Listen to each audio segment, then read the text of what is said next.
We're good to go. I forgot to do our. All right, we're good. What'd you forget to do? Add up our records, so we're good. I got it. Because I do it like a running tally, yeah. Yeah, and I do some of it at work, so I don't have the last week's picks and stuff and the records. So now I always do it in the morning. I forgot to. What's up, everybody, and welcome to Bump and Run. I'm Pete Colasano, joined as always by my good friend Scott Bracey. What's going on, dude? Hello, buddy, on this beautiful fall afternoon. How are you? About time we get actually able to see the sun. Yeah, I was wondering what that thing was this morning when I woke up. It was awfully bright. Yeah. It seemed a little brighter than normal. I don't know. I think we're just not used to it. This podcast almost didn't happen today, by the way. Interesting. About 15 minutes before broadcast time, the alarm boop, boop, in the building? in the building here. Jeez. And my kids are here, and they're like, do we get out of here? I'm like, well, I don't know. Anytime there's ever been like an alarm go off here, everybody kind of just looks at each other like, really? You smell smoke? That's what it was. So we went outside. We didn't see anybody like in the on the sidewalk. Nobody's in the hallway. And it's funny you said, did you smell smoke? I told them, I said, listen, while I'm doing the podcast, every once in a while, stick your head out into the hallway. If you see smoke or smell smoke. Listen, if I see something over your shoulder, you got to get out, bro. Yeah, if I just bail, listen, we'll keep the recording going and we'll pick it up and we'll edit it out or something. Good Lord. That's so funny. Like in my building at work, bro, it's so loud. And they warn you too when there's going to be like a drill. Yeah. They give you a warning so you know to leave and come back, or you could stay. It's no big deal. Yeah. There was one where like it was going off, and my CEO was in his fucking office just where he goes, I didn't smell smoke or nothing. So I figured, yeah, that's it. It's funny, man. So we have a super in the building, and he usually comes on because there's like an intercom system. So he'll usually come on and say, yeah, please evacuate or disregard that or whatever. But I don't know. It's funny. We just like, it'll be all right. Meanwhile, I have the oven on. If I see a fireman lifting you up, I have the oven on at 450, so it does smell like smoke in here because we're going to make like a nice fresh loaf of bread from scratch. Me and Milana made it this morning, so we're going to have it. Or we made it last night, and now we're going to cook it right after the podcast. But like, you might smell smoke because the oven is actually on, so don't think it was that. Anyway, big news in baseball. We've been kind of hoping for this. Took much longer than you and I probably had hoped, but it's official. Aaron Judge, 62. And in many people's eyes and opinions, not only the leader in the American League in home runs in history, but in all of baseball.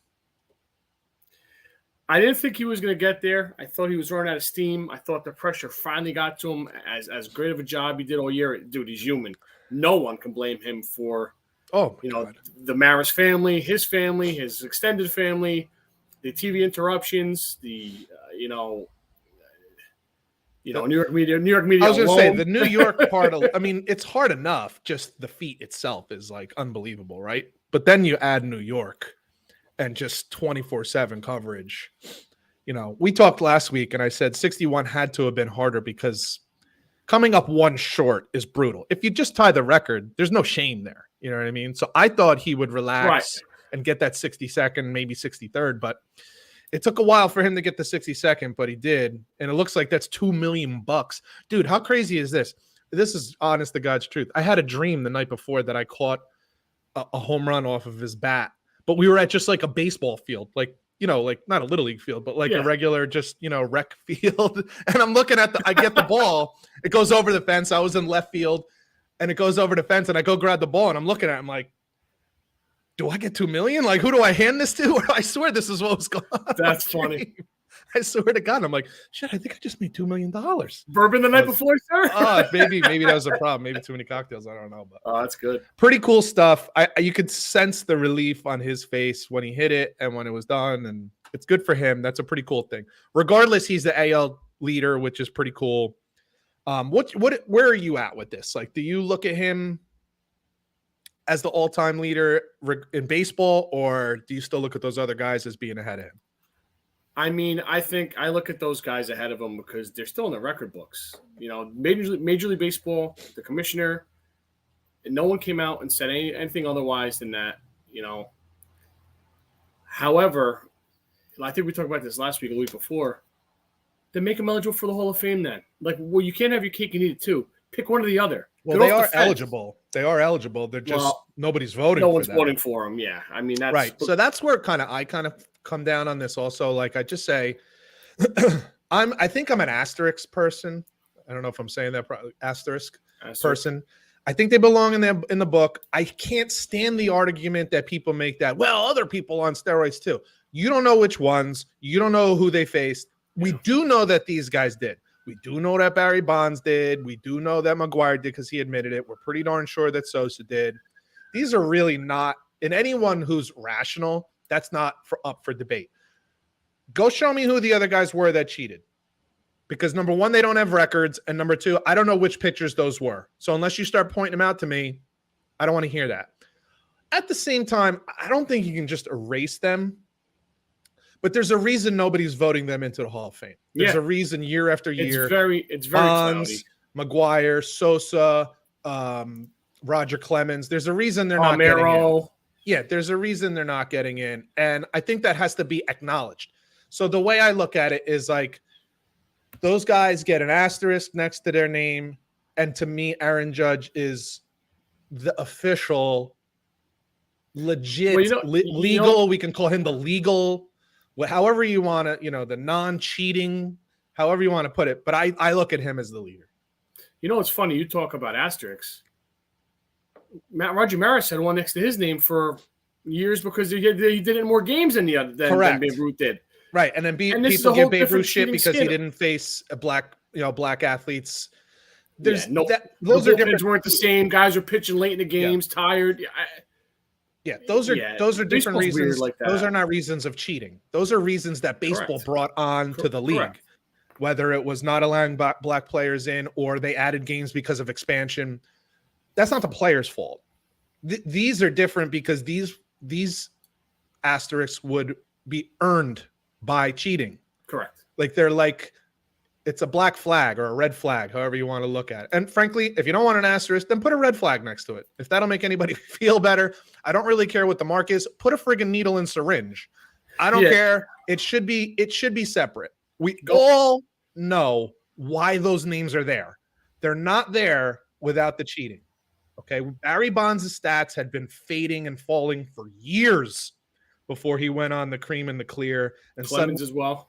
He's jacked and his head grows at 40, and he's got his career years in baseball at the age of 40.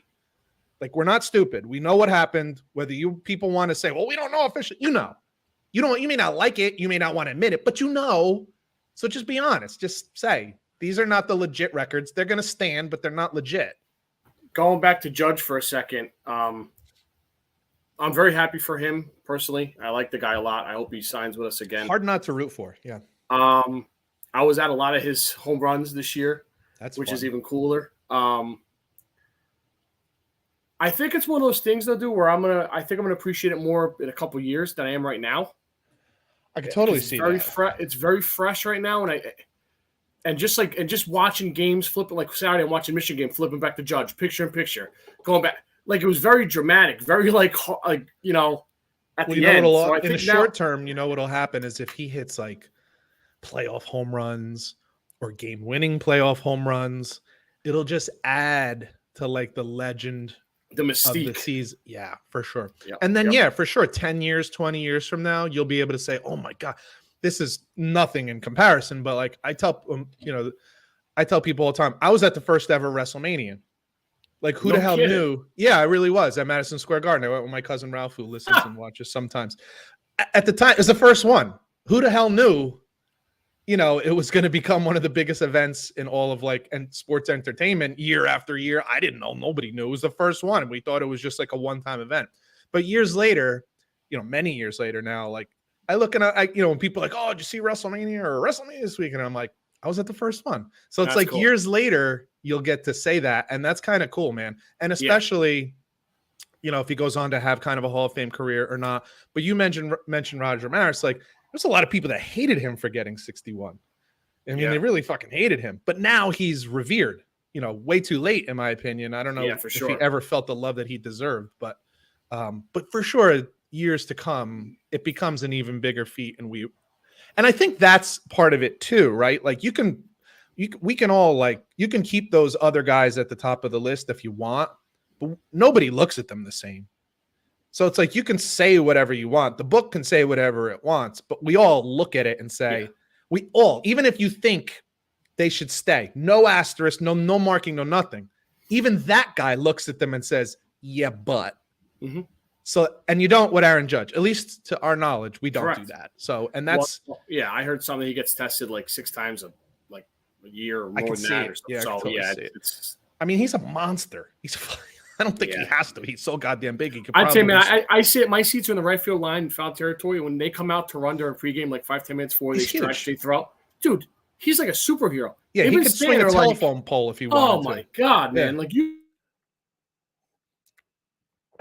It's pretty crazy. I don't know if we lost Scotty there for a second. I think we might have. You could tell the size difference from where I'm sitting. Is there a fire? Yeah. Oh, there he is. All right, there we go. Yeah. No, I think we lost you there for a second.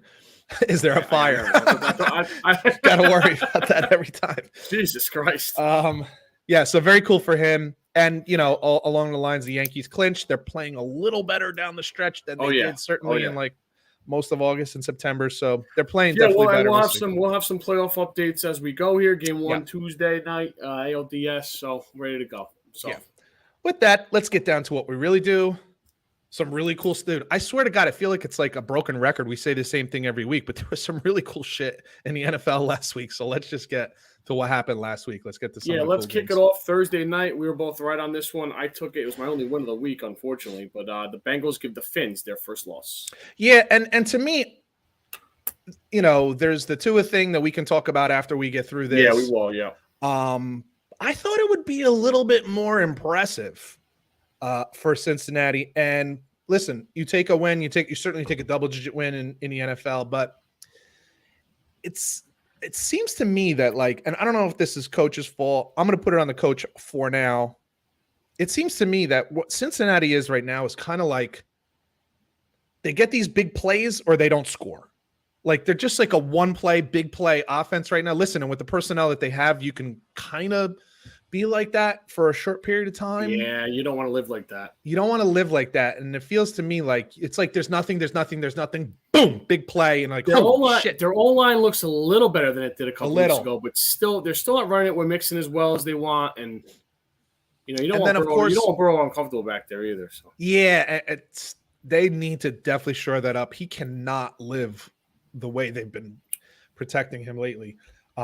The other thing is with the loss of Tua, who, by the way, the first drive went right down the field. This is what I say, and we'll talk about it later, but be careful. Everybody thinks they know what they know about what happened and all this stuff. Save that.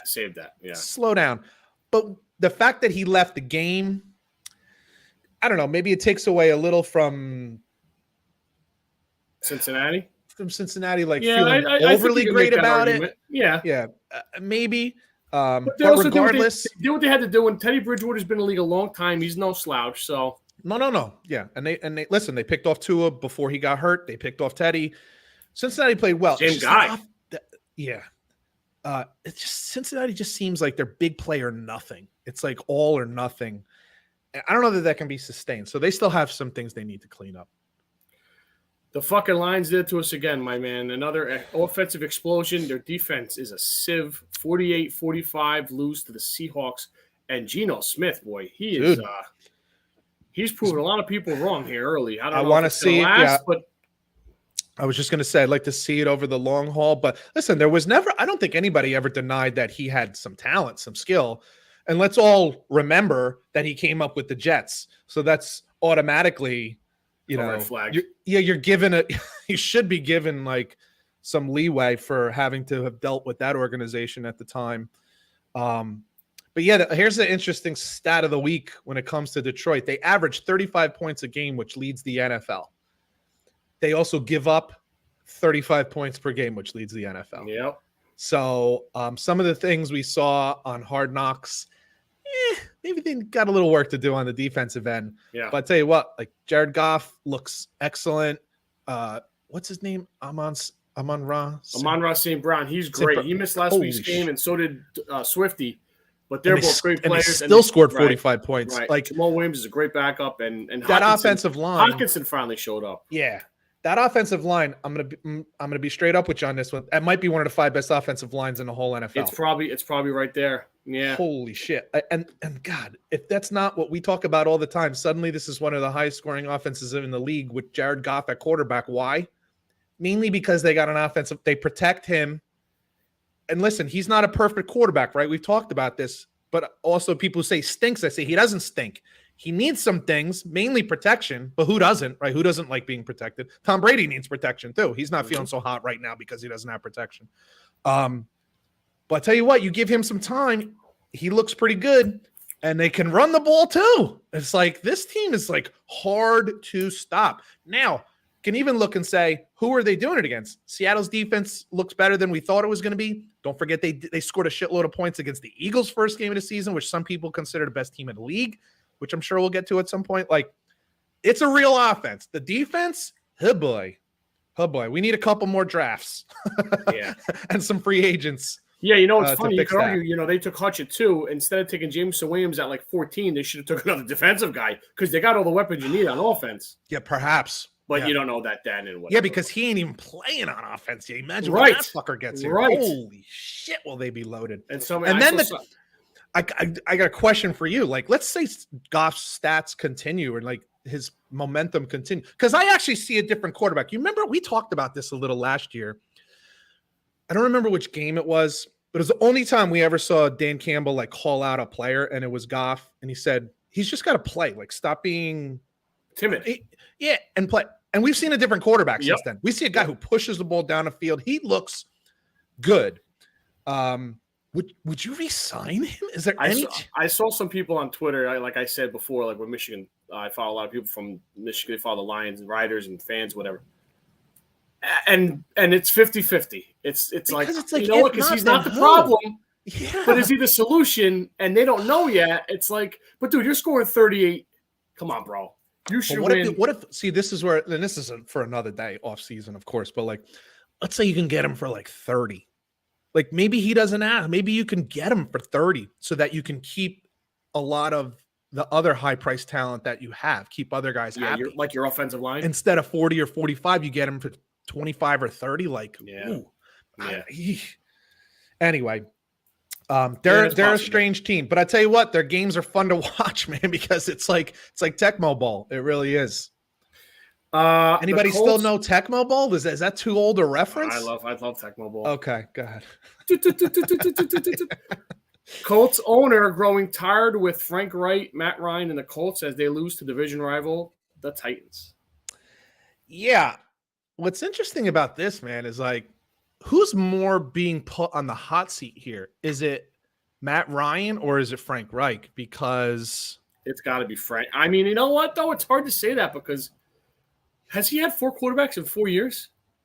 Well, what I'm saying is like you've had 4 quarterbacks and you've spent money and guys. Like it was Jacoby Brissett. And then you upgraded to Phillip Rivers and couldn't get it done. Then you upgraded, we thought, to Carson Wentz and definitely couldn't get it done. And then you upgraded again to Matt Ryan and couldn't get it done. Like Matt Ryan a year ago almost threw for 5,000 yards. It's not like I don't think he fell apart that quickly. Like, right. Let's keep it real here for a second. So this is one of those where I'm like, because I'm a Frank Reich guy. I was a believer that he had a lot to do with what happened in Philly with their Super Bowl. I wasn't sure how much of it was Peterson because when Frank Reich left, Philly fell apart. But now I'm looking back and I'm thinking, was it a combination of things, not just Frank Reich leaving? Like, did guys get old? Did guys leave? Did the O-line get banged up? It wasn't. And then you look at Jacksonville now playing pretty damn well. Frank Reich is squarely – because you can't keep getting a new quarterback every year and you say, well, this will be the guy, and then it's not the guy. Like at some point, we'll talk about that in our preview because they have a big game tonight. Like you just mentioned, the Philadelphia Eagles beat the Jaguars, sloppy start, but then they come on strong and put them away pretty convincingly. Fell behind by 2 touchdowns, and now I just remembered who I was talking about with what we said before the show. There you go. Jalen Hurts to me is now the new Jimmy Garoppolo. All he does is win football games. we still have like you and I think both still have questions about his accuracy. Is he really a quality starter? If he is a starter in this league, where does he fall? Is he top 15 to you? Is he equal to Dak? Is he equal to Jared Goff? Is he equal to Derek Carr? I don't think so. But yet they're 4-0. I think every week he's growing a little bit more closer to those guys. Year. They weren't expected to even make the playoffs last year or even be good. If you remember last year, there were people that I don't think we did, but there were people that said this might be the worst team in the NFL. And Jalen Hurts guides them to the playoffs. Give Nick Sirianni some credit there. Yep. But Jalen Hurts, to me, it doesn't look great. It's not always pretty, but they win. And that is why I was thinking about it either today or yesterday. I'm like, he's Jimmy G. Jimmy G doesn't always look pretty. It doesn't always look good. It's almost like he's pulling a rabbit out of a hat. It shouldn't happen. Stats don't look like a winner. Always friggin' wins. Yeah. Like, and that's Jalen Hurts right now, dude. This team, they're offensively, they're the Lions. They have a top 5 offensive line, weapons for days on the outside, and a good solid running game, and a quarterback who's doing more than enough to win games. Sometimes against bad teams, sure, but sometimes against good teams. I don't care who you are. You fall 2 touchdowns behind an NFL football team and come back and win kind of handily. Yeah. I'm pretty impressed, dude. Yeah. He's a winner. At Alabama, he was a winner. At Oklahoma, he was a winner. In Philly, he's a winner. And this is what makes football different than every other sport. We're talking about 62 home runs. Every Yankee fan, any Yankee fan you know right now knows how many home runs that Aaron Judge hit, right? I bet you 60% of them only know how many actual wins the Yankees have. I might even be overestimating. What do they have, 98, 99? 99. Funny, 99, huh? right? Funny. That was his. Jesus, that's crazy. It's insane. How about 99 and 62? It's crazy. So like, so that's what I'm saying. Like, baseball is about stats. Basketball, a lot of it has to do with stats. Score. Football's about winning. Football's winning. That's all that matters. And this guy wins. I'll let you snap your carrot here. The Jets go into Pittsburgh and win for the first time in a long time. So you might be a little surprised. I have 2 takes. I have 2 takes on this. All right. So I have a positive and a not so positive, we'll say. Obviously, it's very different for the Jets. This is twice in 4 weeks. They've been double digits down and come back and win a game. Very unusual in the history of the team. This doesn't happen. It's usually the other way. They're up by double digits, cough it up and lose and make us cry. A la Tampa Bay last year. They were winning that game and they end up losing on the last drive of the game. So, of course, it's exciting. And certainly your almost rookie quarterback comes back off of a 6-week injury. And, you know, he looked a little shaky at first. He did have 2 interceptions. But what any team has to love is that your guy comes up clutch when it matters in the fourth quarter. That means his balls weren't choked up into his throat. Like, he was letting it rip, and he showed you what you want to see, what we thought we could see, the talent that we thought we had, that cannon for an arm. He certainly showed the mobility. Certainly didn't show any signs of like the knee bothering him. So thanks to Joe Flacco for giving him a couple extra weeks to be able to rest it even more. But let's be realistic here for a second. 4 games you've been behind. 2 of them you lost.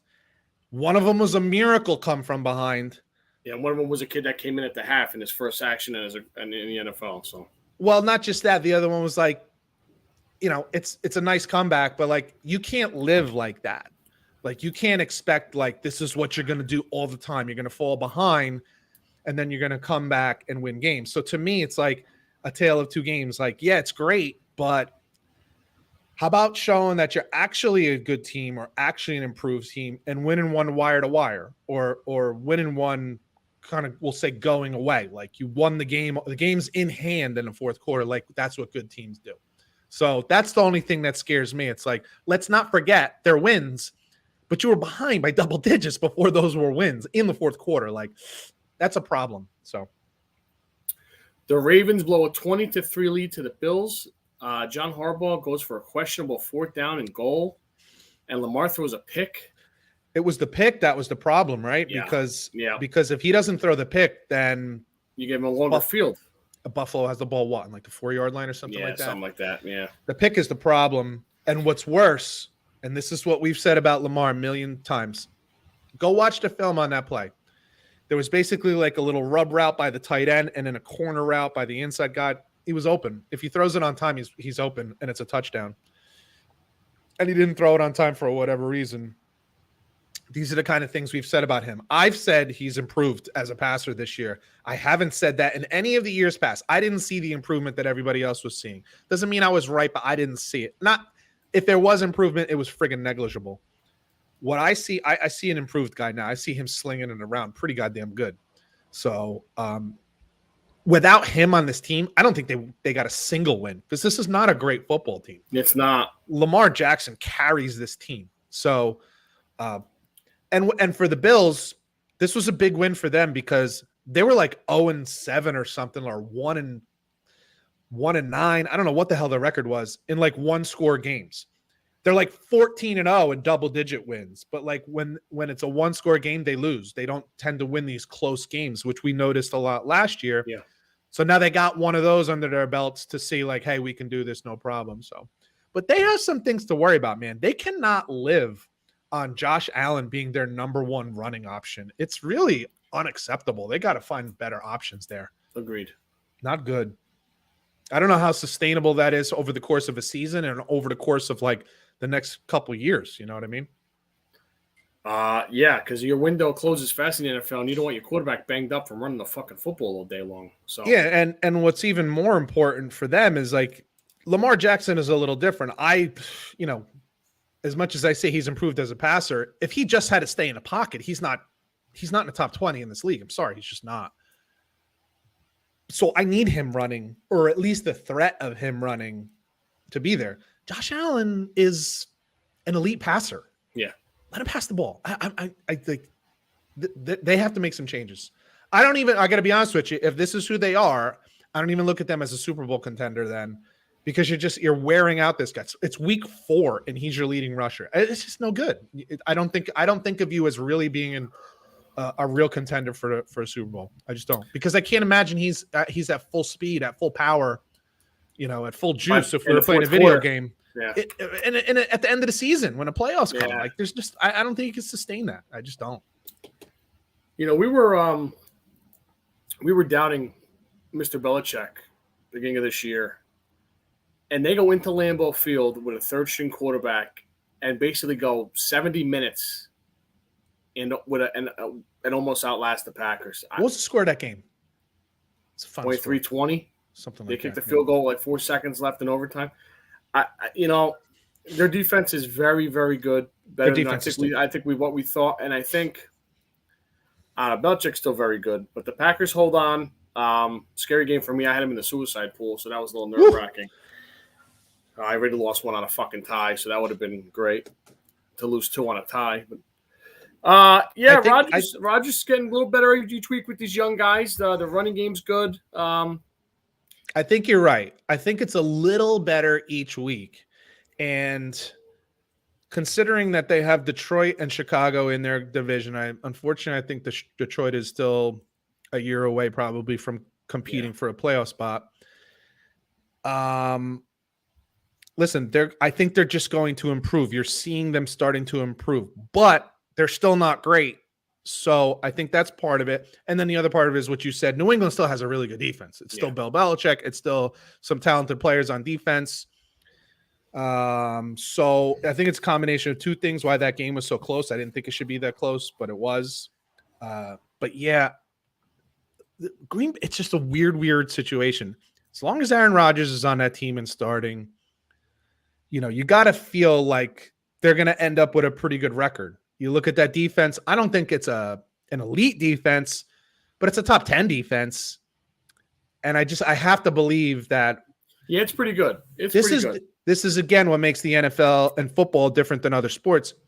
In basketball, once the season starts, it's kind of hard to make these adjustments as we figure out what you do well and I do well. We just kind of learn it as we play. Whereas in football, now we got a whole week. Oh, we saw this. Here, this is what you need to work on for the whole week. Here's what our quarterback needs to work. Here's what this guy runs, these routes he runs. Well, let's work on that all week. Yeah. You get to work on these things for an entire week before you put it into action. That's why you're able to see such crazy adjustments in the NFL, which you don't see in the NBA. It's like you are kind of who you are in the NBA. You are who you are in Major League Baseball. You know what I mean? But in the NFL and college football, from week to week, you can make these like kind of drastic adjustments and find out. And I think little by little, you're seeing that with Green Bay. And if they can stay healthy, if Bakhtiari can stay healthy and keep Aaron Rodgers upright, I got to believe that by the end of the season, him and those wide receivers will figure out, what they're trying to do. We shall see about that, though. But, yeah, I think that was a part of why it wasn't so great. 2 more, and then we'll move on to the preview this week. We'll do a quick the Buccaneer offense finally shows up, and now their defense doesn't. Their defense crazy, right? Kansas City goes in and beats them up pretty good. Kansas City, the best team in the league? Kansas City, you got to give Philly some credit, too, I think, right now. But if they were to play Philly, what do you think the spread would be? Depends where it is. At Arrowhead, I'd probably say Tampa. I'd probably say KC by 6, 5.5, 6. Yeah, and if it was at Philly, I think it would 2. be like Philly by 2. I was thinking it would still be like KC 1.5, 2. You think, huh? I think so.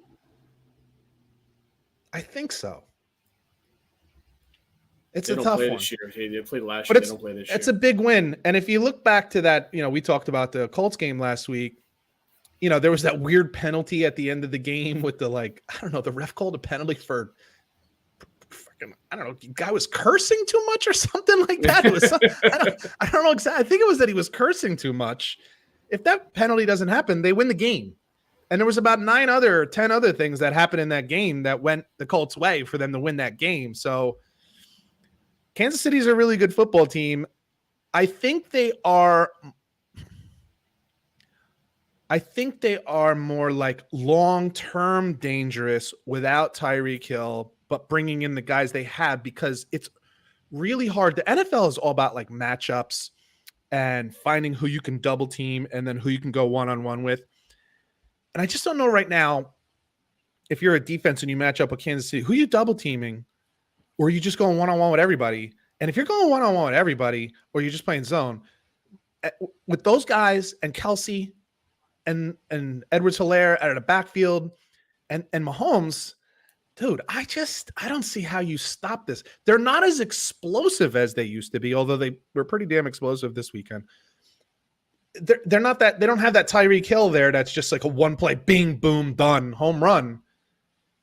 But boy, I tell you what, man, they're hard to stop because you can't create good matchups as a defensive coordinator.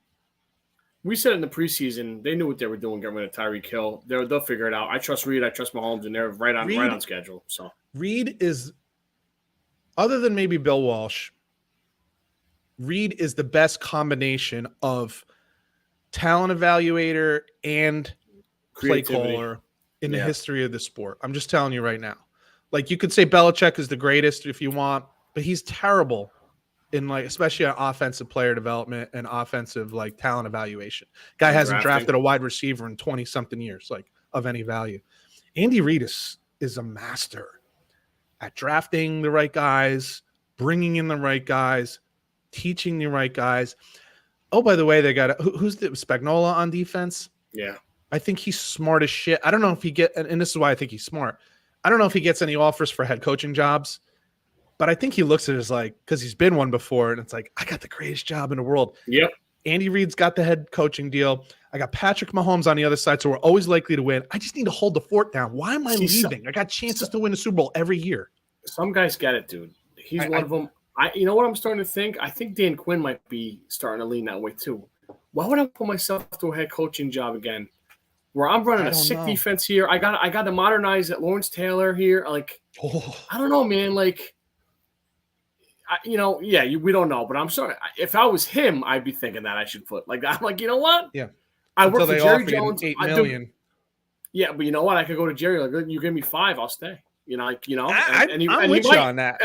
I'm kind of with you on that. Or at the very least, you can become super picky and just be like, I'm not going to take, let's see what job is like. I'm not going to take the Texans job when Lovie Smith gets fired because he's terrible.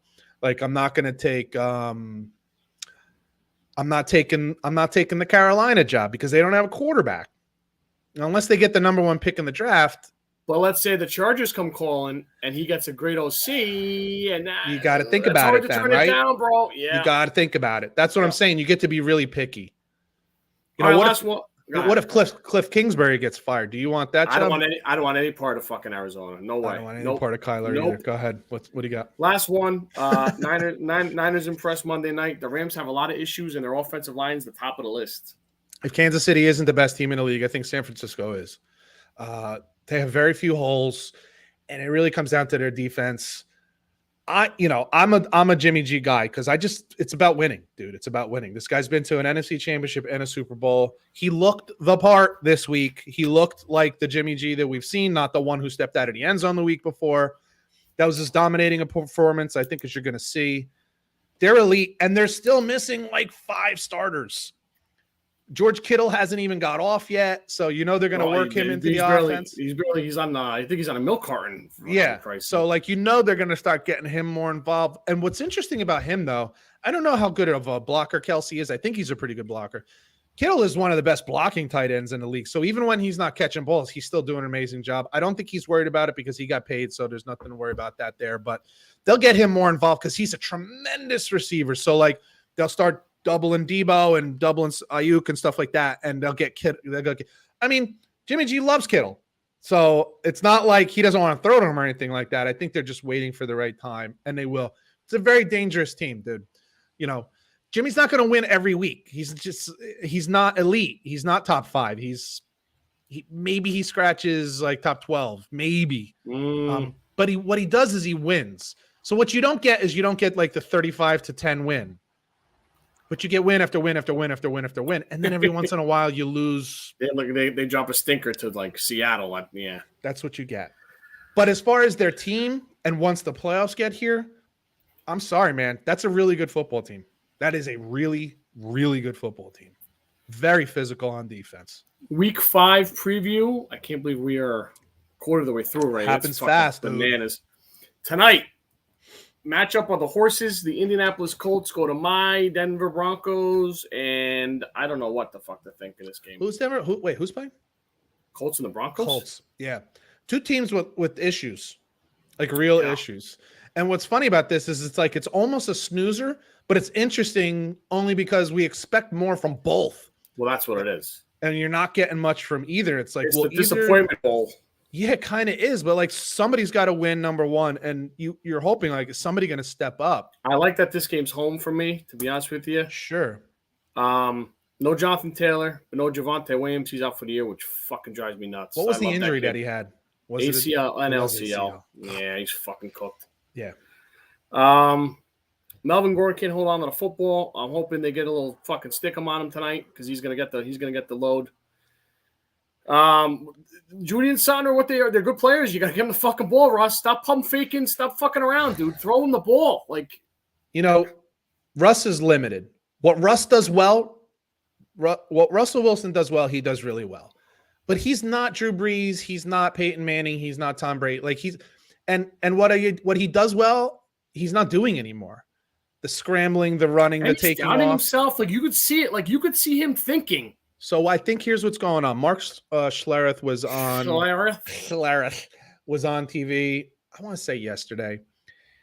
He believes that Russell Wilson, we know that Russell Wilson wants to play like 10 more years. I mean, he's already said this. Yeah, that's not going to happen. But this is what's in his head. Go ahead. And he's looking at it and saying, I can't be a runner for the next 10 years. And so if I want to sustain that, I have to be a better passer from the pocket. So he's working on being a better passer. In the summer, shitface. I was just gonna say, dude, this is not the time. You don't come into an organization that gave up a shit ton of picks and players to bring you in. They brought you in to win now. They brought in a coach that they thought could work with you now. Dude, this is what you're good at. Guess what? Peyton Manning couldn't run. If Peyton Manning could run, I would say he needs to run too. Or he needs to scramble. But he wasn't good at it. Do what you do. This is what you're good at. Do what you do. That to me is like giving Nestor Cortez the ball in game 1 and go, I think I'm going to work on the knuckle curve tonight. What are you, fucking nuts? But that's what I'm saying. But this is what I believe it's true, actually. I actually think that's true. Like Russ wants to be a pocket passer because he wants to be long-term. He wants to be Drew Brees. Eddie sent me something. You're not Drew Brees. And I don't mean that in a negative way. I mean, you're just different. You got to this point. You got the $50 or $45 million contract because you're Russell Wilson. And Russell Wilson does these 5 things better than anybody else in the league. Like, go be you for as long as you can and as good as you can. Stop trying to be somebody else. Stop trying to be Tom Brady. I want to play till I'm 45. You're not going to play for 4 more years if you're going to play like this. That's the difference. Like, Tom Brady is able to play at 45 because he's still great because he does what Tom Brady does. He doesn't try to be Lamar Jackson or Josh Allen. He's Tom Brady. Don't try to be Drew Brees, because Drew Brees wasn't trying to be anybody but Drew Brees. Go be Russell Wilson. And because people love Russell Wilson, that guy's a fun guy to watch, and he's a winner. This guy is average at best.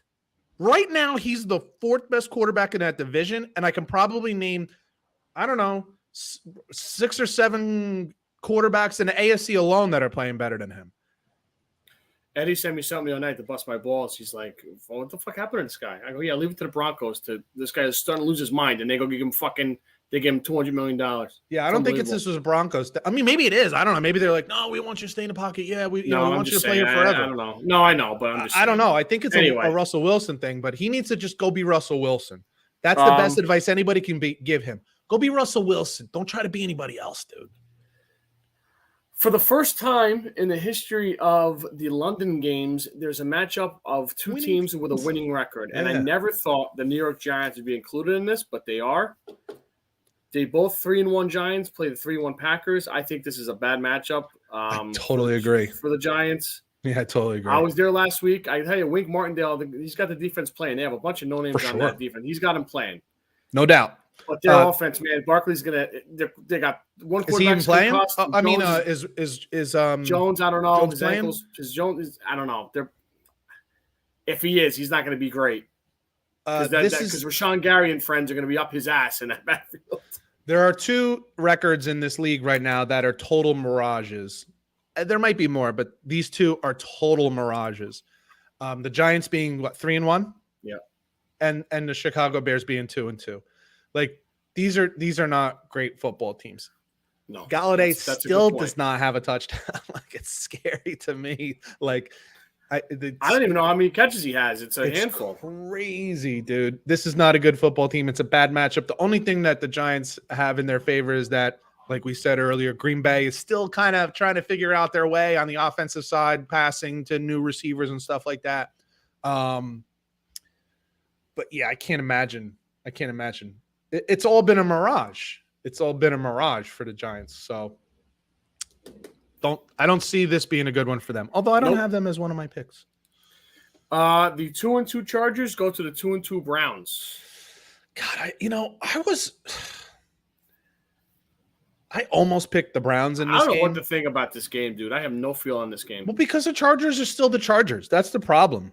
They're the unknown in this game. From week to week, we don't know what we're getting. And I'm sorry, but I think a lot of that has to do with your head coach. I think Staley is the variable that is unaccounted for. Like, I don't know from week to week if this guy's going to do a good job. Mm-hmm. We know what we're going to get from Herbert. The defense is good. It's not great as much as everybody thought this was going to be a great defense this year. It's not, but it's not terrible. It's not bad.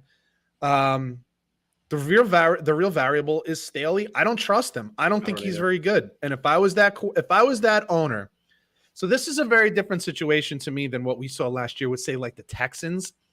You have a bad squad, and you have, like, at the time you thought you had no quarterback. I don't get the coaching change because the coach isn't going to make any difference on that squad. I get it. If I'm a coach of a team with like Herbert or any of the elite quarterbacks, you know what I mean? Like with the Rams or I'm trying to think whoever else has elite quarterbacks. You know what I'm saying? Like KC, Tampa, Buffalo, Kansas City. Like, if you're failing my team, I'm fine. I do have a quick trigger with coaches on those teams. because I don't know how long I got with these guys. I got these guys for a short, even if it's 10 years. 10 years is not a long time. How many championships you think you're going to win in 10 years? You're trying to win one. You know what I mean? So, like, I'm not wasting any of the years I have with these elite quarterbacks. Yeah, I don't trust Staley. And if it was me, unless something really drastically changed, which I don't expect, another defensive coach who can't figure things out on how it would be the end of it for me if things continue with Staley. He's the only variable on this team I don't understand. I don't get. With Sean Payton out there and the Cowboys looking like they're gonna have a decent year, it's hard to fire McCarthy. I go get that fucking guy. You don't waste day after the season ends. I tell you what, I would be doing as the owner, and I would have liaisons doing this. I'd be talking to Sean Payton. I'd say, "You have any interest? Would you have any interest? You know, I can't make anything official, but just like back channeling. Would you have interest in this job?" And if he said yes, I'd fire him in fucking 2 minutes, dude. Yeah, I know. In 2 minutes. I wouldn't even hesitate. Light slate, so I threw you a bone here. Dolphins at the Jets, no Tua Tagovailoa. Well, it's only an interesting game because Tua is out, number one, and the Jets are coming off a nice comeback win. Listen, I'm as fascinated as anybody to see how Zach Wilson responds. Can he continue? Dwayne Brown might be back at left tackle. Oh, by the way, something that went totally unnoticed. Vera Tucker, without anyone even fucking knowing about it, moved to left tackle and earned like a 70 PFF grade, which put him like at number 12 in the entire league. He's a goddamn guard. And here's the other thing. Saleh came out and said, we never asked him to get ready for it. The guy was staying on, like doing extra work after and before practice to work on his skills at tackle. Like, yeah, that's awesome. Oh my God, man. So now hopefully he can move back to guard. Dwayne Brown could come in at left tackle, like get that line back to something whole because Fant is out and they're dealing with still a lot of injuries again. So I forgot that McDaniel and Saleh are close friends too because they worked. Well, they were both on so that's also what makes this interesting, right? Like you think they both kind of know each other pretty well because they were both on that San Francisco. They were in Houston together too, and they were somewhere else together. Yeah, were they in Seattle together too? I don't know about Seattle. Okay. I know Houston. But that makes it interesting, right? Because you have this knowledge of each other, but you're both I'll still call Saleh like relatively a rookie head coach. You know, it's funny because at this point, McDaniel has a better reputation than Saleh does. So we'll see. Where's that game being played? That would be at the Meadowlands. Yeah. I'm not going to say it's like a game they should win, but I think it's a game they should win. It's close. It's a game they should win with Teddy Bridgewater at quarterback. I really do. The 3-1 Cowboys go to the Rams. Man, they better get some stuff straightened up on the offensive line or it's going to be a long day for Stafford. I may have a little something to say about this later on in the program. Fantastic. You know, Dallas is doing what Dallas is usually. So they're almost forced to do what Dallas has always done, which is run the football, play action pass, play good defense. And to your point earlier, Dan Quinn is doing a very good job. Micah Parsons is just, he's Lawrence Taylor, dude. This is the closest thing to Lawrence Taylor we've had since Lawrence Taylor.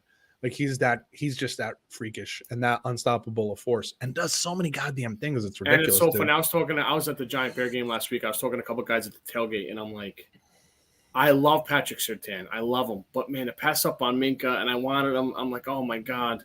Micah. Yeah. I'm like, oh my God. Like he's so good. And there's nothing like having a great pass. The Broncos would use him that way anyway. So who the fuck knows? Well, who knows? But yeah, like it's interesting, you know, the whole Cooper Rush is better than Dak. I don't think that's true. I'm not going that route yet. But what the Cowboys should learn is that this is how you should be running your offense when Dak does come back. And that's how Dak got good anyway doing that. So I don't know what the hell they got out of that for. I don't know. Because they turned into thinking he was like an elite quarterback when it makes you think. Last one, NFC North matchup, the 2-2 Bengals go to the 2-2 Ravens.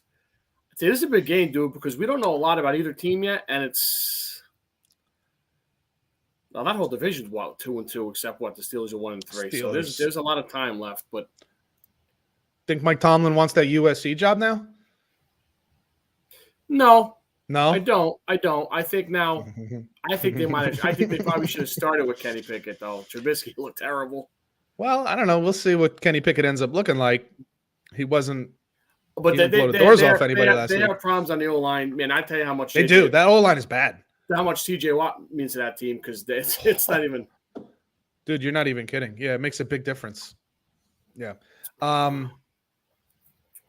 What the hell game are we talking about? Bengals. Oh, yeah. No, you're right. It is a big game because the division is clearly up for grabs. There's really two teams, maybe the Browns too, but I don't know, with Jacoby Brissett at quarterback for at least the next 8 games, probably at least the next 6 to 8 games. Yeah, something like that, right? Because Deshaun Watson he's not just going to come in and start the first game he's eligible. I can't imagine. Unless they got a shitty record, unless they're in the shitter. Depends how desperate they are. Yeah, if they're in the shitter, then it doesn't matter. But yeah, this is a big game. It's a chance. Look, you think Martindale being gone is hurting Baltimore that much on their defense? Because their defense is it's a sieve when in crunch time. This is the second time this year that it's been a sieve in crunch time. They don't have much of a pass rush. Their secondary looks old all of a sudden. Besides Marlon Humphreys. Ed Reed back there? No, that's the problem. I think they wish he was. I think they take him now at 40, whatever he is. Yeah, I think so. Yeah.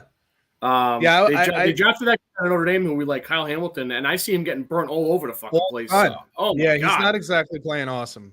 Yeah, we made a good call about the draft, but it's not working out so great. All you see is when these guys in the end zones, Hamilton's back. Like, that's not a good sign, dude. And it's curious because the one thing that there was question about in the combine was his speed, and now it looks like he's getting burned. So, yeah, it'll be a good game though. It's an important game for both teams. It's early in the season. There aren't really must-win games just yet, but 3-2 sounds a lot better than 2-3.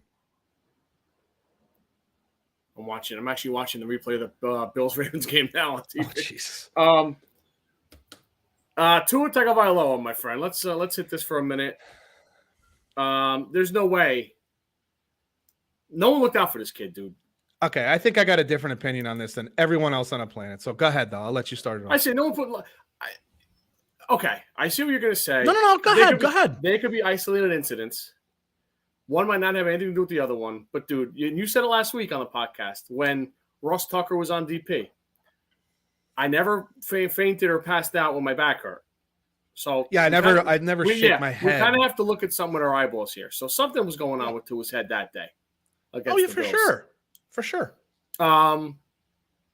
It's questionable if he should be back allowed in that game. But listen, we all play football. We know what it is. We all know the football mentality of it. Mm-hmm. For the people that listen that don't play football, it's a thing. It's brutal. The thing I had a kind of a question mark is NFL wants to be so conscious of the concussions and head injuries. That happens, and then you're going to go on the road on a short week and put him in and let him play. That's where I have a little bit of an issue with it. I think there's some assumptions that are built into what your argument is, and those are the things that I look at and I address. So, do you have any more? Is that no? And I understand where you're going. I don't know. I don't want to speak for you, but I think there's a lot of gray areas here and a lot of different levels. This is the problem, right? Yeah. Because this is an insane. He's a really little guy, and this is an insanely physical sport. Yeah. So let's go back to what happened. I don't care what he says about his back, and maybe he did hurt his back, but he got his bell rung. Yeah. Like he certainly got his bell rung. Stepped off the field, got checked out. Now, where I say everyone needs to shut up is you don't know, not Dan Patrick, not Colin Cowherd, not Shannon friggin' idiot Sharp, not any of these guys know what went on in the locker room with those doctors and whoever it is, whether it's from the team doctor or the guy who's an independent doctor that checks these guys out. I know from being a head coach, just at the high school level, there are certain tests that they're going to do with someone who gets their bell rung. And if you don't pass any one of them, not all of them, if you don't pass any one of them, they won't let you back in the game. For instance, they'll take a light and shine it in your eye. They'll do that back and forth thing. I'm sure you've seen that before where we're looking to see pupil dilation. If your pupil dilates, you most likely don't have a concussion, but that's not where it ends. They'll do balance tests. They'll do strength tests where they'll say push down, push up, push in, push out, and they'll see like touch your nose or your finger. They'll do all these types of things. So I don't mean you. When I say you, I mean everyone is making this enormous assumption that they didn't do their job at halftime and after he got hurt. And I don't know that that's true. I'm not saying it's not true. Maybe they didn't. What I'm saying is I don't know. Here's what I do know. He came back in the second half of that game, let's not forget, and lit it the fuck up. He went off in the second half of that game, okay? So, and I made this kind of comparison last week. How many times have we seen a guy get off the deck in a boxing match like he literally gets knocked down? Now, there's nothing more distinctive than getting knocked on your ass that says you got your bell rung, okay? Yeah. But that guy gets up and then ends up winning the fight or actually knocking the other guy out. So what my point is to say is, like, you can get your bell rung and it not be a concussion, okay? And I'm just saying maybe that's possible. Can anybody like think that maybe that's possible? So let's just assume that that is what happened, because I think that's what happened because I watched him play the second half and go off. This was not a guy who was like, and all he did was hand the ball off in the second half. That's such the fine line now, is the bell rung thing and the concussion thing, and then what happened on Thursday night. But okay, so then I'm gonna get to that after, because there's a slippery slope, as there always is in these types of situations. So now let's fast forward to Thursday. He passed we have to assume, except there's an investigation going, but until the investigation tells me otherwise, I'm going to assume that he passed whatever test they did with him at halftime or after he got hurt, because he came back in, he looked fine, played fine. Mm-hmm.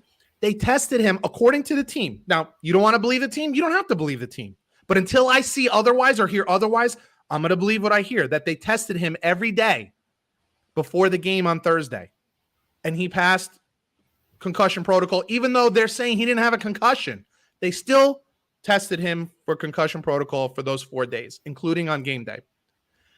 Let us not forget, as I said before, when that game started, he took that team on a drive down the field that looked as beautiful and as quick and perfect as any drive you'll ever see. Now, what you would have to believe is that the play that he got dumped and he whacked his head on the ground, what you would have to believe to say that the team or the doctors did something wrong is you would have to believe that that injury, that head trauma, would not have happened if he didn't get hurt on Sunday. Because what you're saying is it's a piling on. It's a combination of what happened Sunday and Thursday. I just don't know that that's true. I don't know. And this is the difference between what I'm willing to say and what other talking heads are willing to say.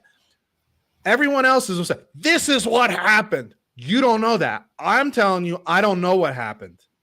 But I'm giving you an alternative of what is 100% plausible. And in my opinion, it's actually more likely.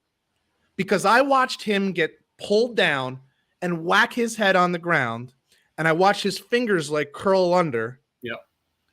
And no one can tell, because I've had that happen to me. I played college football. I've had it happen to me on a turf field.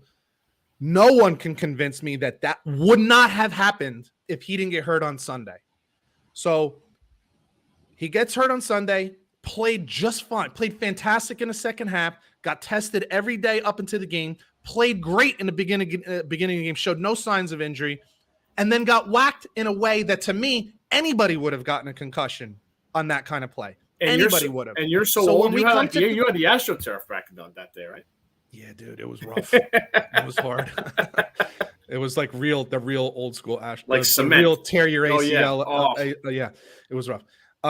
No one can convince me that wouldn't have happened. That injury on Thursday wouldn't have happened, because that's what you have to believe. You have to believe that wouldn't have happened, or it wouldn't have happened to that extent if he didn't get hurt on Sunday. And I just don't. I'm not there. I'm sorry, but I'm not there. That's okay. So here's the other thing. So now let's say we're going to go to this point where we say, I know what my eyes are seeing me, which is bullshit, because what we know is that witnesses in court are horrible, like people who have seen it, who are witnesses. They're terrible. They get things wrong all the time. So just because you see something doesn't mean you're right. Okay. Just because it looks a certain way doesn't mean you're right. So that's a poor way. This is what we're going to do. So when Patrick Mahomes in the first round of the playoffs against the Buffalo Bills, when he gets his bell rung and he gets up and he's shaking his head, we're taking him out, right? That's what you're saying? That's what they want to do. So when Aaron Rodgers gets banged up against the Giants in the first round, or against Seattle or against Tampa Bay in the first round of the play on the frozen tundra because it's frozen solid, and he gets up and he just shakes his head and he looks a little wild, he's done for the game, right? That's what we're going to do? Be really careful. Be really careful, because I hear your boy Mike Florio the other day saying, hey, if it was his back, then we should be holding the guy out because he has a back injury. Really? We've never seen a guy get up off the turf, get his ankle taped, and come back in and score a touchdown. Is this what we want to do? So you're telling me now, be careful. What you're telling me now is a guy limps off the field with a bad ankle. He's out for the game. A guy gets up off from a middle linebacker. CJ Mosley for the Jets makes the tackle, gets up, shakes his head a little bit. He's out for the game because I know what my eyes see. I know when I see a guy shake his head and he's like, God damn, I know what that is. He got his bell rung. Are we taking him out? Because if that's what we're going to do, there's not going to be any players left. Right. I'm just letting you know. There's no players left. If we're going to go by, I know what I see when I see it. Yeah, that's what Julian Edelman said too. No, you don't. Because I've watched guys get up off the mat in a boxing match and knock the other guy out. Okay, and they won and they're fine. So and I'll give you one last thing, and then I'll let you respond if you. I would love to. Yeah, we got to get moving here. So let's go ahead.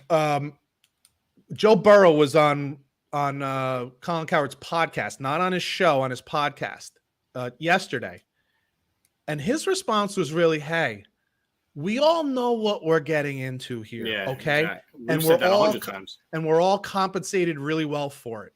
So he was basically saying, so do me a favor. Let me be in charge of my own body. If I want to keep playing, let me play. And if I don't think I'm able to play, then I don't play. He's kind of saying, look, we're grown men and we're getting paid really well. Guess what? Being a cop is really hard too. You got a chance of dying every single day. But those guys go out there and they go to work. We see Deadliest Catch when those guys are going for crabs. Not exactly like saving people's lives here, okay? They're going fishing for crabs. And they die. They get hooked and they got overboard and they're dying. But that's the job. That's what they get paid for. I'm not saying I want guys who are clearly unable to get back on the field to go back on the field. But let's not just assume that because a guy got his bell rung, it's a concussion and he should be out for the day. Slow that down a little bit. That's all. I'm not saying what happened. That's the difference between me. I'm not willing to tell you what happened because I don't know exactly. But I know what could have happened, and none of you are acknowledging what may have happened. Please respond. How long do you think he's out for? I don't know, man, because you know what the funny thing is, the thing we didn't talk about is the optics of it, right? Like how it looks. Right. So now you're stuck. If you're Miami, now you're stuck because now you can't bring him back unless you're 1,000,000% sure that he's 100%, which is impossible. Right. All right, let's go to college football, week 5 review. Wait, I wanted to play a game with you real quick. Oh, go ahead. It's called the anonymous quarterback. So I'm going to give you an anonymous quarterback stats, okay? Here are this anonymous quarterback stats. He has so far this season, he's completed 92 out of 157 passes for 61% completion percentage. He's got 1,126 yards passing with 11 touchdowns, quarterback rating of 99. Pretty goddamn good. The completion percentage is not exactly the highest, so would prefer something a little higher than that, but it's above 60%, so we accept it.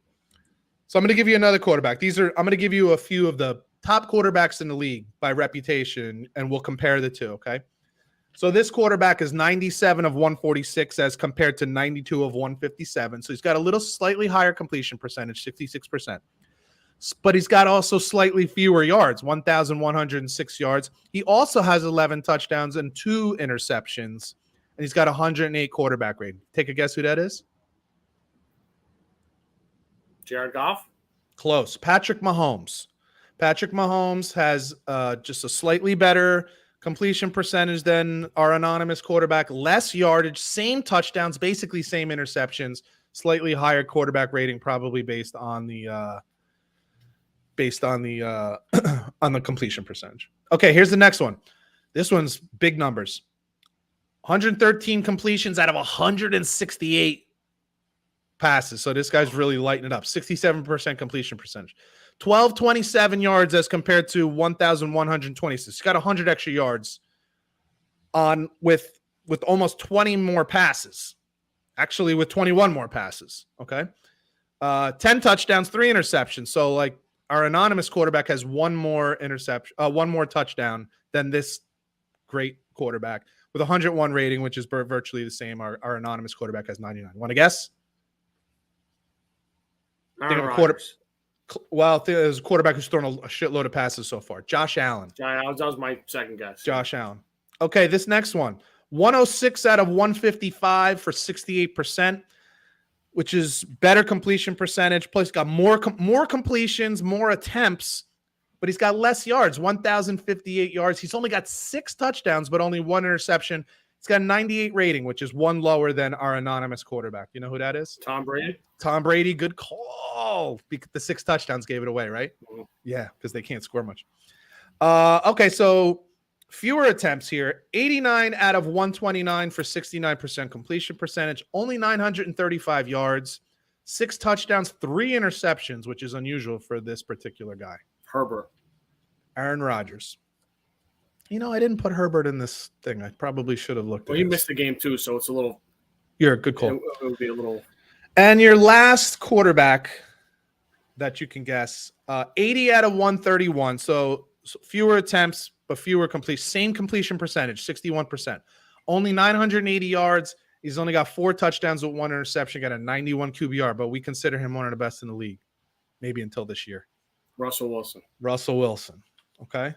So our anonymous quarterback that compared very favorably, if not better in some cases, 92 completions out of 157 attempts, 61% completion, 1,126 yards, 11 touchdowns, which, by the way, is tied for the most in the league, and her 99 quarterback rating, Jared Goff. Yeah, I knew I was close with one of them, yeah. Jared Goff. And I only say that because, you know, all the people who say, well, he stinks, he's this, he's that. As with most quarterbacks in this league, he does need some things. He's not a top 5 quarterback in the league, no doubt. But can we not forget that this guy went to a Super Bowl, led his team to a Super Bowl not that long ago, and he was a number 1 pick in the draft not that long ago. And now that they've put a good offensive line in front of him and some receivers around him and a good tight end and a good running game, suddenly, statistically, he's one of the best quarterbacks in the league. Statistically, he's one of the best quarterbacks in the league. Now, oh my God, Jalen Hurts, the Jimmy G of the East, wins games, and that's what matters, right? That's why we don't care about the stats. It's about wins. But statistically, Jared Goff compares very favorably with some of the best in the league. So be fair, people. Be fair. College football. Let's rip through this as quick as we can. Friday night last week, UCLA beats Washington, remains undefeated, 5-0. There's still about 22 people in the stands, but it's a little insane. Better. It's insane. There's not a whole lot to say about that. That is a really good win for UCLA, though, because Washington, I believe, was undefeated coming into that game. Yeah. And a ranked team. So maybe someday, one of these days, somebody will show up for one of these games. Georgia survives at Missouri. Crazy game that way. Missouri kind of took their foot off the gas. I think they could have beat them, but they kind of got conservative. I think what happened to them is kind of what happened to Wake Forest the week before against Clemson. Yeah, like you get excited that you're winning and you just don't want to lose it. And meanwhile, against a team like that, you're going to have to go win it the whole game. Yeah. But clearly the worst showing from Georgia showed some flaws that their running game might be their weakness, which could be a problem down the road. So we'll see. Alabama beats up Arkansas pretty good, but Bryce Young hurts his shoulder in the meantime.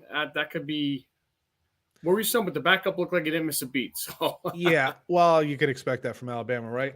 Have you heard anything about how bad it was? About how bad AC joint sprain? It's a matter like.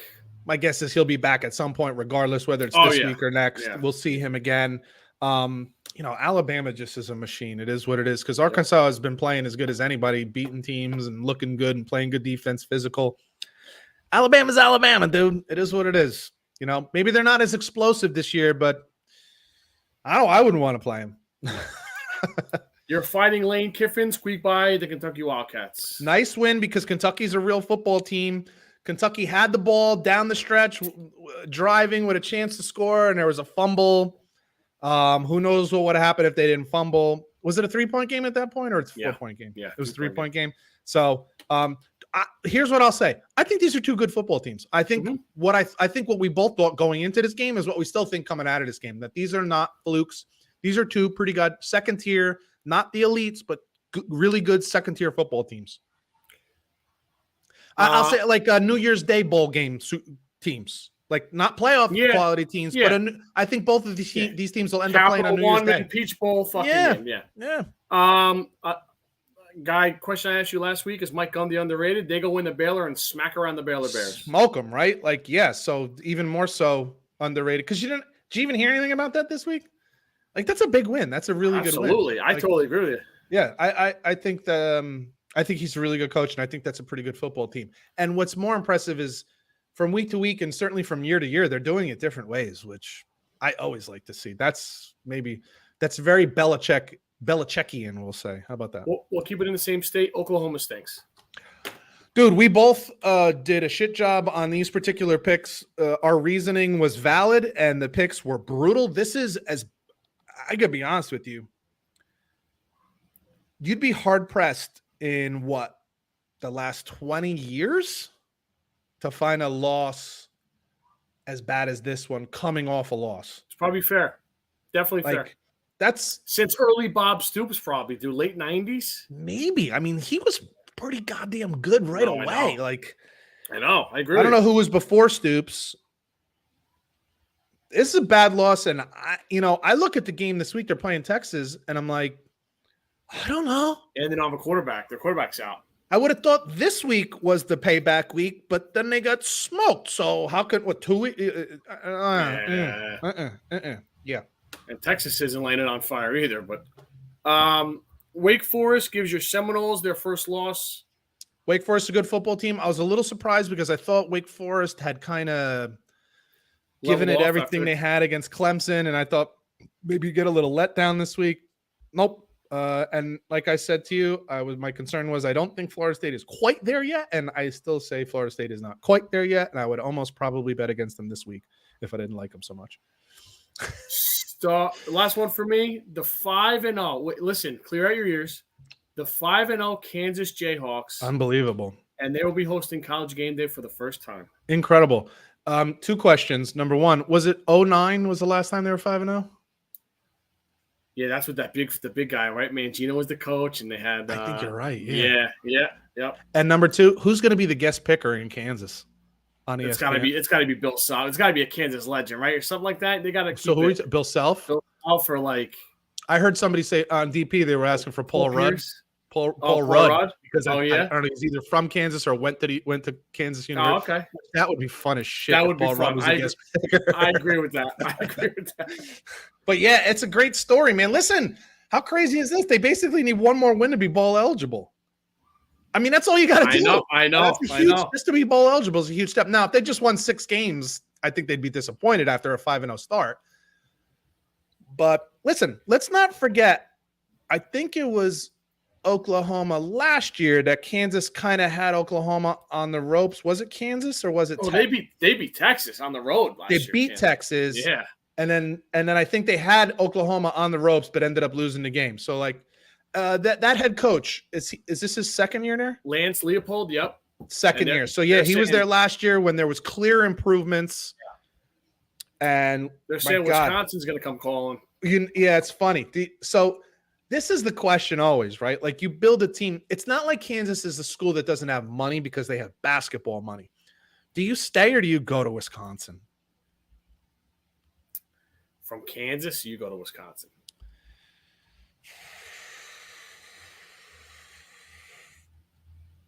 It's hard when you build something. If he was at Baylor, I stay at Baylor. If he was at Washington, I stay at Washington. But you're at Kansas. I know. It's hard when you build something to walk away. I hear that, but it happens all the time. But he'll probably do it. You're probably right. But he should be patient because I don't think Wisconsin's the only school that's going to come a knocking. No, I agree with you. There might be some better offers, so take your time, Coach. Not a big slate this weekend. I got 5 for you real quick. Number 8 Tennessee goes to Death Valley and plays number 25 LSU. This will be a great test for Tennessee. You and I both believe this is a team on the come. Like they're definitely getting better than they've been. But But LSU is doing okay too. Brian Kelly's doing what he does there, taking his time, figuring out his players, putting in his system.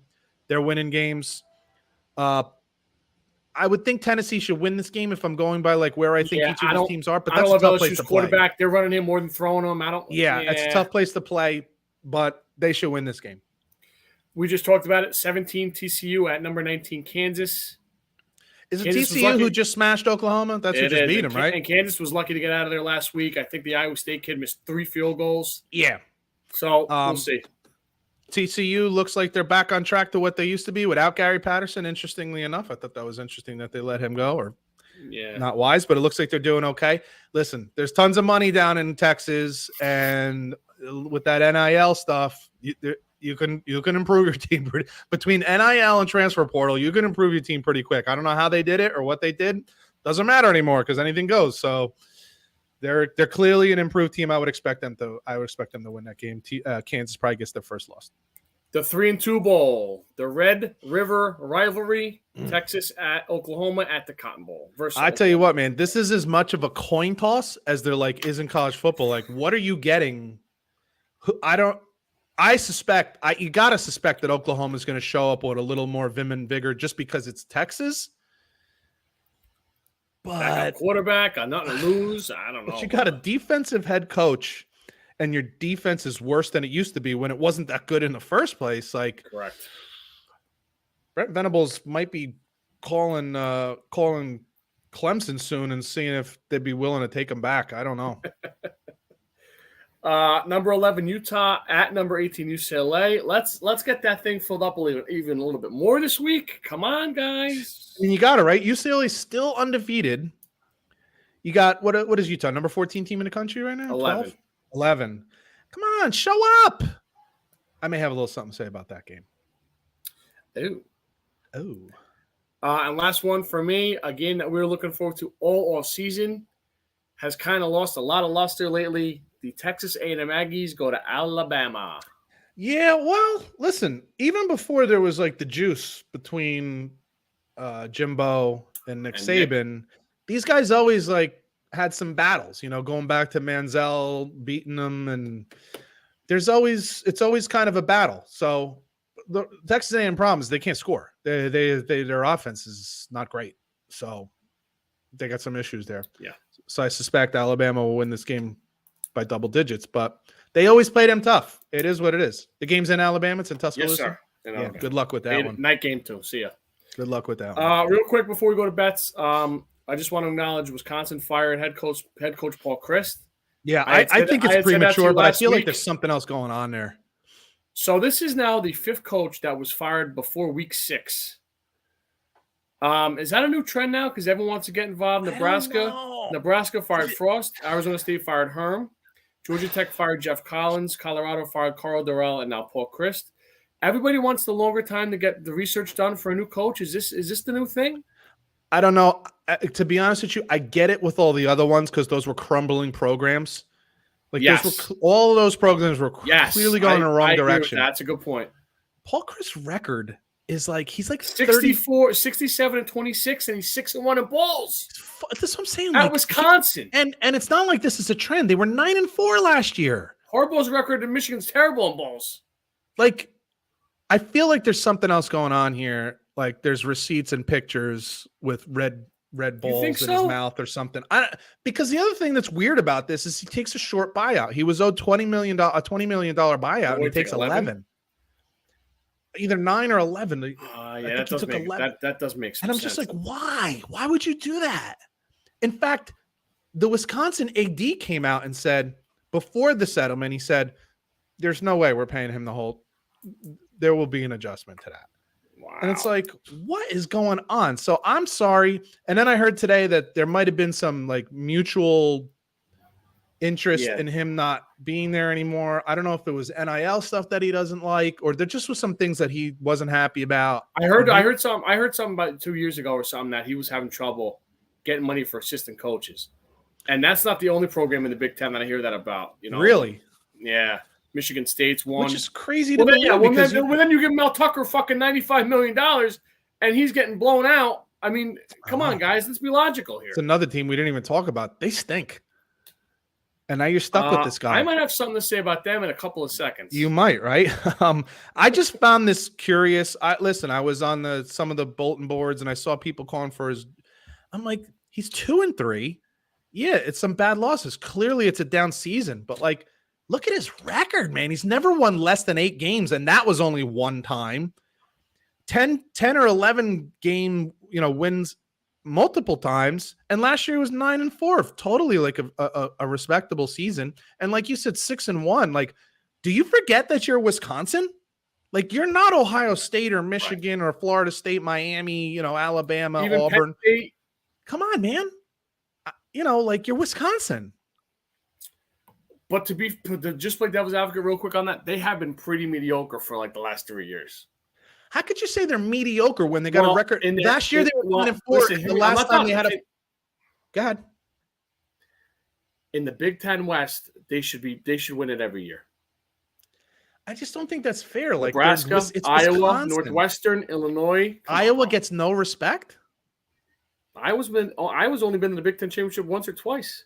I'm just saying, like, the guy had 9 wins last year. The last time they had a full season, which was before COVID, he had 10 wins. The season before that, he had 11. Like, I don't know. Like, it's Wisconsin. I'm just saying, watching as much college football as I watch, especially in the Big Ten, something's different about that program in the last couple of years. And you could just kind of see it. But I didn't think that last year. I thought they were a really good team last year. I did. I saw a really good team for Wisconsin, and they were 9-4. Well, you saw what you saw. Did they win their bowl game last year? You saw them run through the Big Ten West, which stinks. I have no idea. But you just said they should. So, like, well, they were the Big Ten championship game. Only reason I asked you about who was in it was it Iowa? Iowa.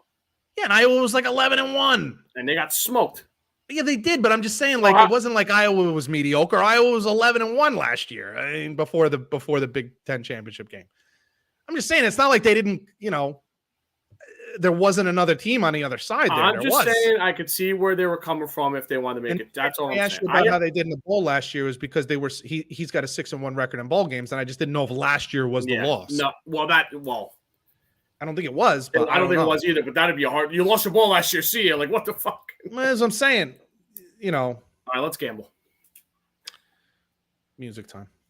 Last week I stunk. I was 1-3, and I'm 7-8 overall. You were 3-2. That extra game helped you in the NFL, and you were 7-9 overall. So right now we are not making people some money. I'm one game behind you, but I'm making a comeback. I was in the shitter. It's a long year.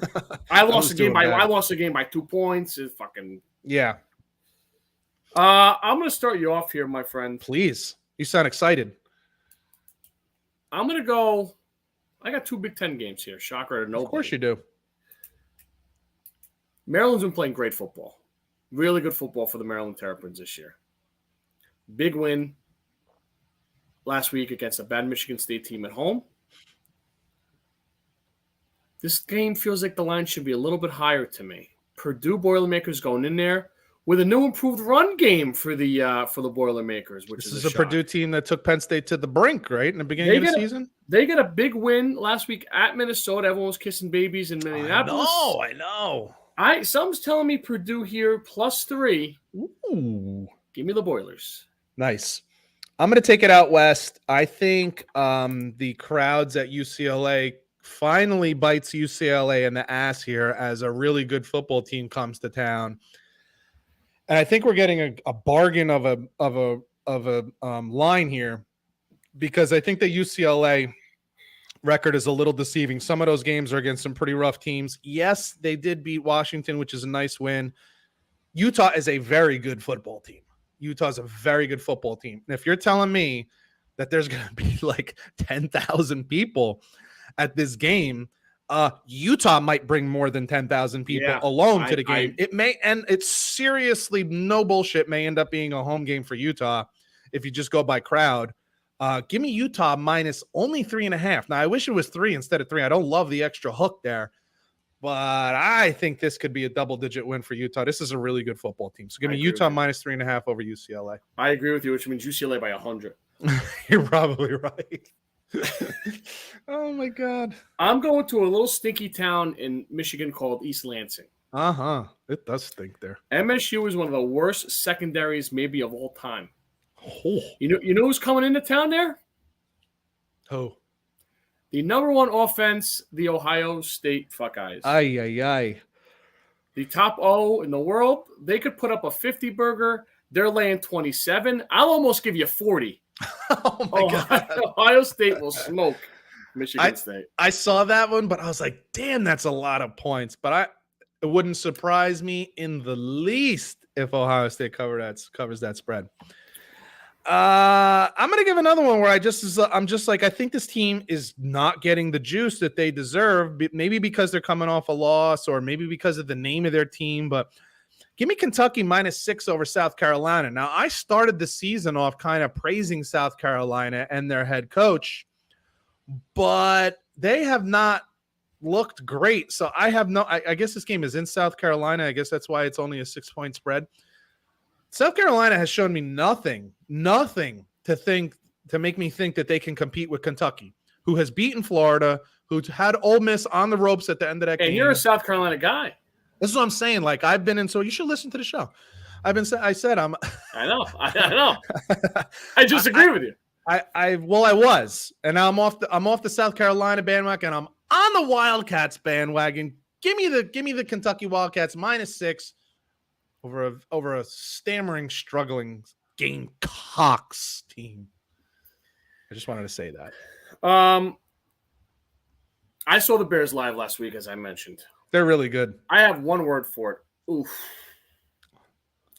Kirk Cousins is excellent at 1 o'clock kickoffs. No prime time, no garbage, no bullshit. At home, nobody's going to watch. -7, please. I'll take it and run. Give me the Vikings -7 at home against the Bears. Ditto. That was my first pick as well. Oh! I told you before, there are two teams whose record is a total mirage. One of them was the Giants. The other one was the Bears. This is a bad football team.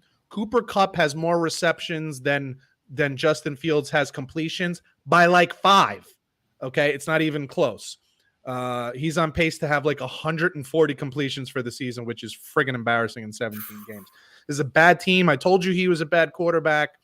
I don't root against anybody, but I told you what I saw. Okay, so he's not good. Their offensive line isn't as bad as everybody thought it was going to be because they can actually run the ball a little bit, but he's bad. And the Vikings have a decent defense and can get after the quarterback a little bit. Yeah, I like the Vikings -7 as well. I think this is a pretty easy win. And for all the things you said about Kirk Cousins, spot fucking on, dude. If this was Monday night or Sunday night or Thursday night, I would stay away from it. But yeah, Sunday, 1 o'clock with 10 other games on and nobody watching. Yeah, I love Kirk Cousins. I'm going Monday Night Football. Whole world's watching. A long work day. You pour a little scotch. Enjoy the night. Nice little breeze outside. Open a window. Maybe a lot. Division game. The Las Vegas Raiders always play the Chiefs tough for whatever reason. Their defense sucks, but some reason then they make a pick 6, they get a fumble, some weird shit happens. Kansas City off a big emotional win against the GOAT Sunday night. I'm not saying the Raiders win, but I think they keep it close. I'll take the 7 points. Give me the Raiders +7 at Kansas City. At Kansas City, that's a tough one, man.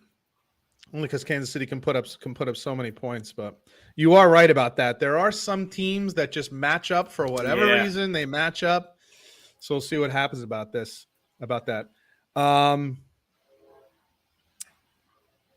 The Rams have some problems.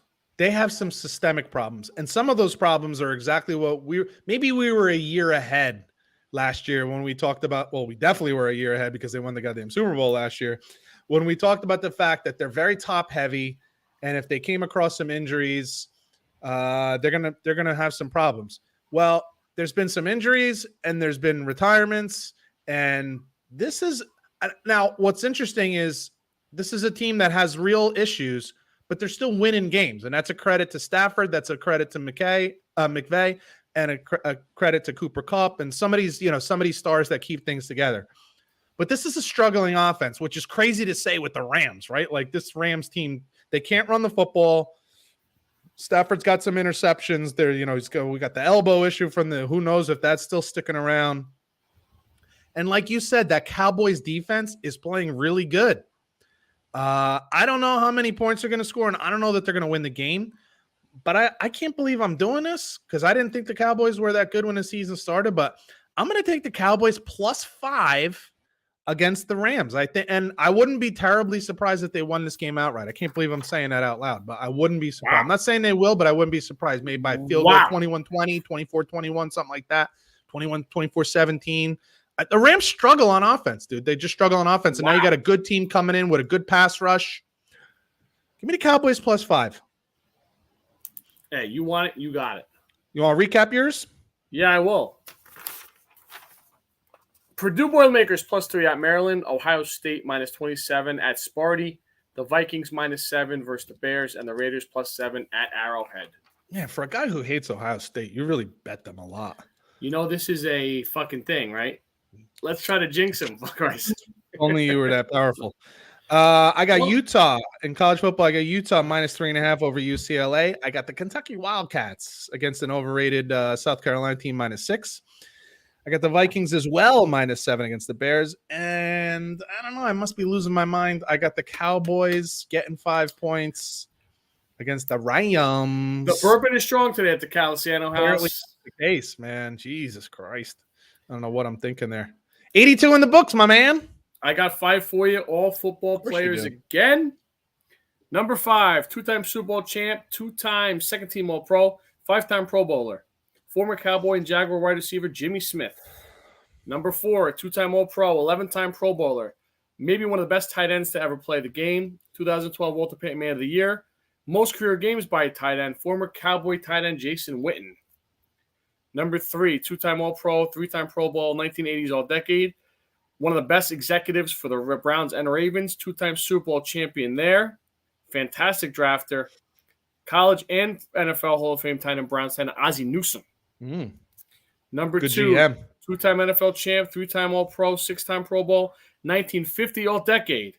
Hall of Fame Baltimore Colt, and you know it's all when it says split end Raymond Berry. And number 1, 4-time Super Bowl champ, 79 All-Pro, 1979, not 79 times. That'd be a record. That'd be something. 3-time Pro Bowl and Hall of Fame Steelers wide receiver John Stallworth. Very nice. I'm thinking I might have told you this story now. Uh-oh. Did I tell you about the cocaine? The Coors Light story?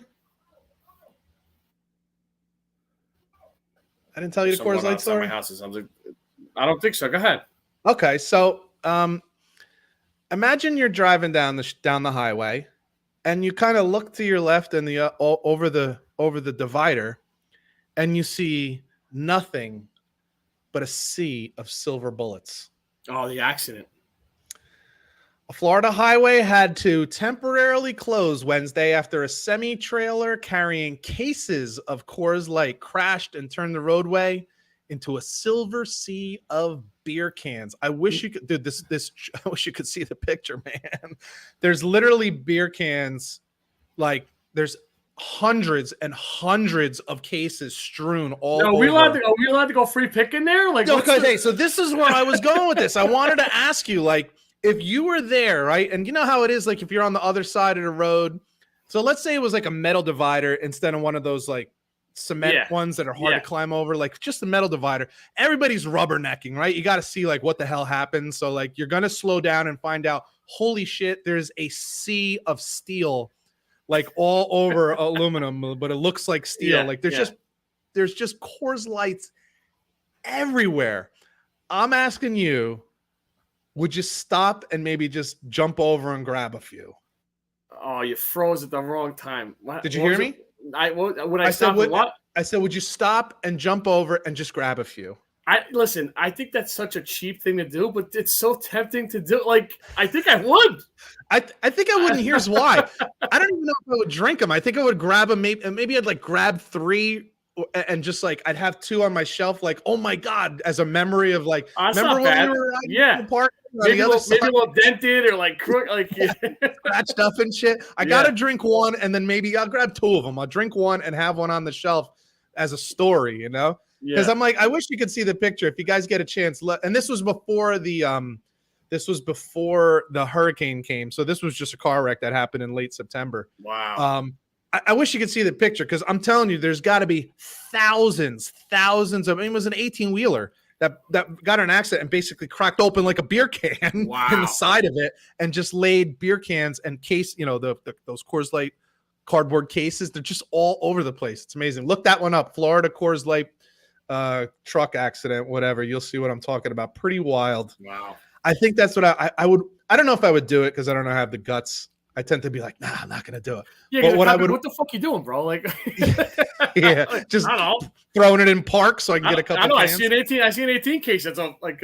Now, if I saw somebody else do it, then I would definitely do it. But just to be the first one to do it, I don't know if I can. You're such a follower. I know, dude. Can I tell you a quick story before we go? Quick. I'm walking in where Army plays their football games. Beach Stadium. West Point. Yeah. And as we're walking in, we're on the bottom row, right along the field. And Army scores a touchdown, and the cheerleaders start to do push-ups. And one of the guys I was walking in with jumps over the little wall. Nice. And a security guard was like ready to attack him. And he goes, I just want to do the push-ups. And the guy was like, go ahead. And he got down and does the push-ups with the cheerleaders and whoever, maybe some of the cadets or something like that. And then he came back and jumped back over. And I remember me and Steve Stavali were with him, and we were just looking at him like, oh my God. We were like, I can't believe you did that. And then it was like, I can't believe you got to do that. Like, it was such a cool thing that he got to do the push-ups with the cadets. I know who you're with, but I don't want to say it out loud just in case. Yeah. It was really cool. So like, but he did it without needing prompted. I kind of need someone else to do it first before I go. And you still didn't do it. And I didn't know that. I was afraid to get shot. I was worried more about getting shot. Anyway, so that's a lot of fun. For Scott Bracey, I'm Pete Colasano. You've been listening to Bump and Run. We'll catch you guys next week. Later. All right. That's a true story, dude. That's awesome. You can ask Steve about that. The guy's name was Keith. And he just came back over. I thought it was your ex-brother-in-law. I thought it was No, he wouldn't do that. Yeah, he wouldn't do that. Yeah, that's what I was thinking. I'm like, but he wouldn't do it. But yeah, this dude Keith, he just jumps over and he was like halfway down and he's like, I just want to do the push-ups. And the guy was like, go ahead. I'm shocked they let him do it. Did the 7 push-ups or 4, it might have been 14. I think it was 7. Yeah. And I was like, and he came back and I'm like, dude, oh my God. I hate you. I hate you. Like, I can't believe you did that, but I hate you. I love that you did it too. Enjoy all right, you got to go. Hey, enjoy the bread tonight. Oh, I will. Believe me. I'll talk to you later. All right, man. Later. Bye.